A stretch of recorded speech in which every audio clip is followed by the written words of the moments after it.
Irmãos, é a continuação do vídeo que eu tive que parar aqui, mas é a continuação desse estudo. Eu terminei na parte, então não há saída, estamos todos condenados. Aí eu vou fazer essa parte agora aqui, aquelas pessoas que rejeitam deliberadamente a Deus e decidem fazer o mal.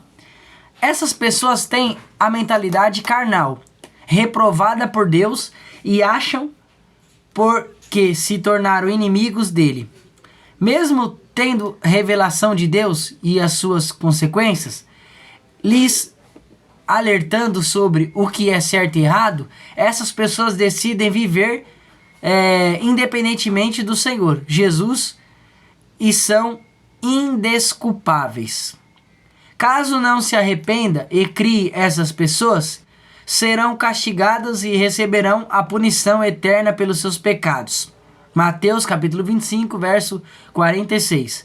Estes são, sem dúvida, os piores de todos os castigos: não pertencer a Cristo e receber a condenação e a ira de Deus.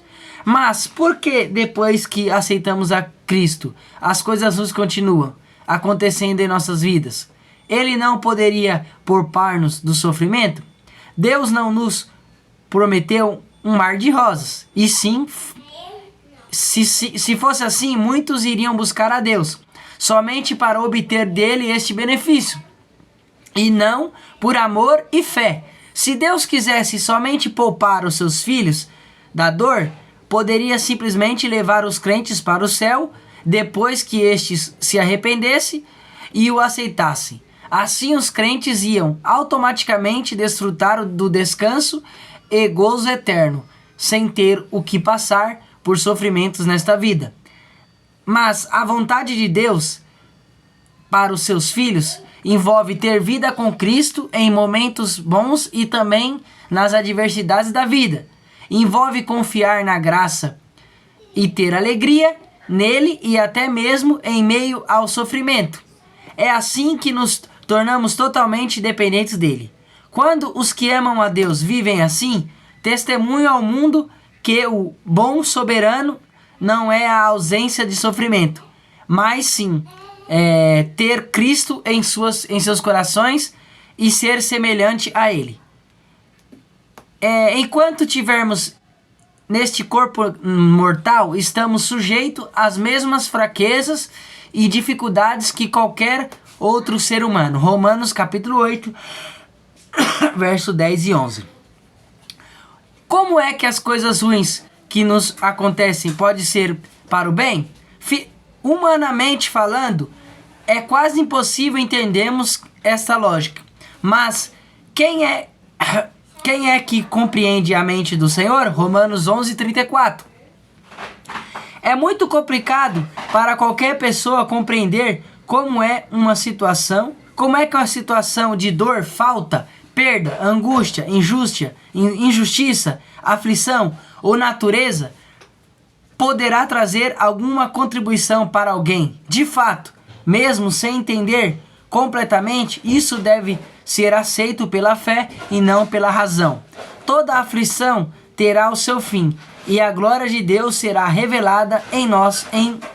Romanos 8, 18, me perdoe. No momento em que passa pelo sofrimento, não consegue enxergar como poderá extrair algo de bom naquela situação, mas no fim poderá compreender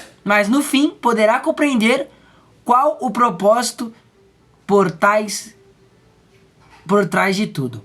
Como entender tantas catástrofes naturais e doenças e destruições e mortes? Vamos lá, irmão, para o último tópico, amém, aqui. Penúltimo, né? Glória a Deus.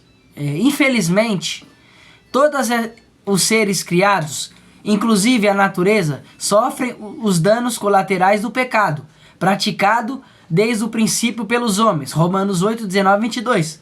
As adversidades, doenças, destruição e mortes são consequências do pecado e do mal que dominam este mundo.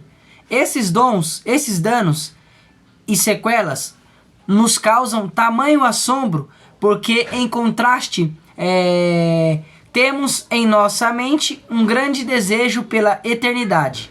Eclesiastes 3:11. De modo geral,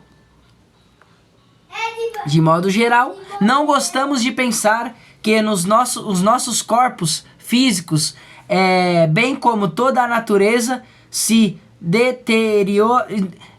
deteriora a caminho da morte.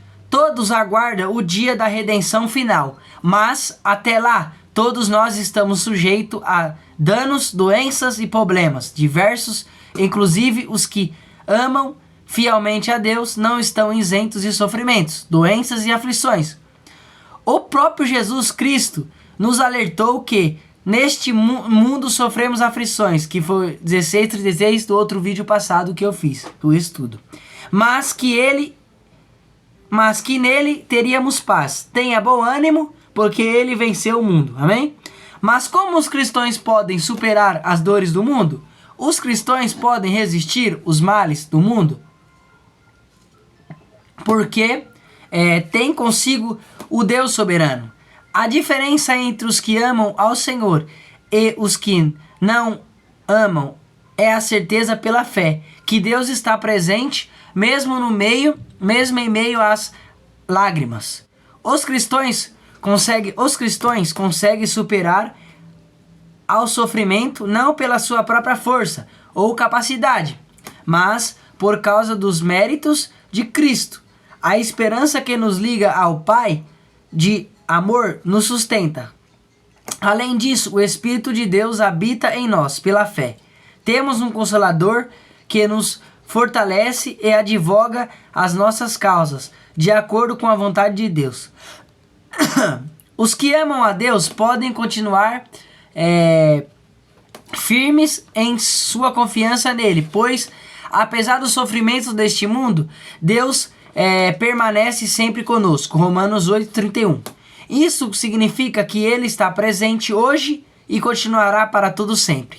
Nada poderá nos separar do seu amor, nem a perseguição, perigo ou falta, nem mesmo a morte. Você nem consegue imaginar o que Deus tem preparado para os seus. Excede o nosso entendimento humano. O seu plano e propósito extrapolam as nossas noções de tempo e espaço, incluindo a própria ideia de vida. Romanos 8:38-39.